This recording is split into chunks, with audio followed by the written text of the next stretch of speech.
Chapter 8. Attaining the Supreme.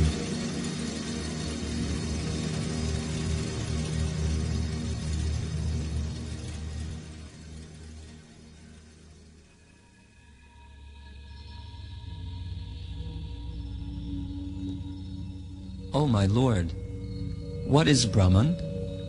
What is the Self? What is karma? What is this material manifestation? And what are the demigods? Please explain this to me.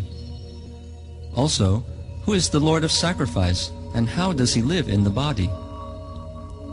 Arjuna, the indestructible, transcendental living entity is called Brahman, and his eternal nature is called the Self. Action pertaining to the development of the material bodies of the living entities is called karma, or fruitive activities. The physical nature, which is constantly changing, is the material manifestation. The universal form of the Lord, which includes all the demigods, is called Adidaiva. And the Lord of Sacrifice is myself, because I am inside of everyone's heart as the Super-Soul. How can those engaged in devotional service know you at the time of death, Krishna? Whoever at the end of his life quits his body remembering me alone, at once attains my nature. Of this there is no doubt. The principle is that whatever state of being one remembers when he quits his body, that state he will attain without fail. Therefore, Arjuna, you should always think of me, and at the same time fight in this war. After fixing your mind and intelligence on me, you will come to me. One who practices constant meditation on me as the Supreme Person is sure to reach me. One should meditate upon the Supreme Person as the one who knows everything, as he who is the oldest, who is the controller, who is smaller than the smallest, who is the maintainer of everything, who is beyond all material conception, who is inconceivable, and who is always a person. He is luminous like the sun and is beyond this material nature. One who at the time of death fixes his life air between the eyebrows and remembers the Supreme Lord in full devotion will certainly attain the spiritual kingdom. Since one's mind at the time of death is very disturbed, one should practice yoga throughout one's life. If one practices yoga but at the same time remembers me with devotion, that is called Yoga Mishra Bhakti. Just bringing the life air between the eyebrows? What kind of yoga is that, Krishna? Is there no other practice? Is there no mantra? Greatly renowned sages who are learned in the Vedas chant Omkar as their mantra, Arjuna, and thus enter into Brahman. Desiring such perfection, one practices celibacy. I will now briefly explain this process. One must pull back all the senses from their objects and fix the mind on the heart and the life air at the top of the head. When the life air is situated in the Brahmarandhra, then one should think of my personal features, beginning with my feet to the top of my head. One should also chant the sacred syllable Om. Thus, upon quitting the body, one will certainly reach the spiritual planets. But for one who is a pure devotee and who lovingly remembers me without deviation, I am easy to obtain, Partha, because of his constant engagement in pure devotional service. When a person is not able to tolerate my separation, I, like a father who takes care of his son, remove all obstacles on his path. I bring him to me. O Krishna, exactly what happens to such souls who obtain love for you? Do they take birth again?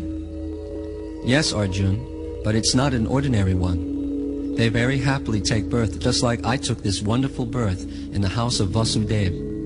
They are born happily without any problems, just as my eternal associates do. They take one more birth and participate in my manifest pastimes. These great souls are the highest and achieve the ultimate perfection, my own planet. That is superior to any planet in this material world. From the highest material planet to the lowest, all are places of misery where repeated birth and death take place. But one who attains my abode never takes birth again. Try to understand, Arjuna, that all of the material planets are influenced by time. Therefore, there is birth and death. The time sequence of one day in Brahmalok is equal to 1,000 Mahayugas, and the night is the same duration. At the beginning of Brahma's day, all living entities become manifest from the unmanifest state, and when the night comes, they are merged into the unmanifest again. Again and again, when Brahma's day arrives, all living entities come into being, and with the arrival of Brahma's night, they are helplessly annihilated. Yet, there is another unmanifest nature which is eternal and is transcendental to matter. It is supreme and is never annihilated. That transcendental realm is the supreme destination. Once one attains it, he never returns. That is my supreme abode. This can only be attained by pure devotion, no other way. Yes, Krishna, but what happens to the karmis and Jnani yogis? Hey Arjun, I shall now explain the different times at which, passing away from this world, the yogi does or does not come back.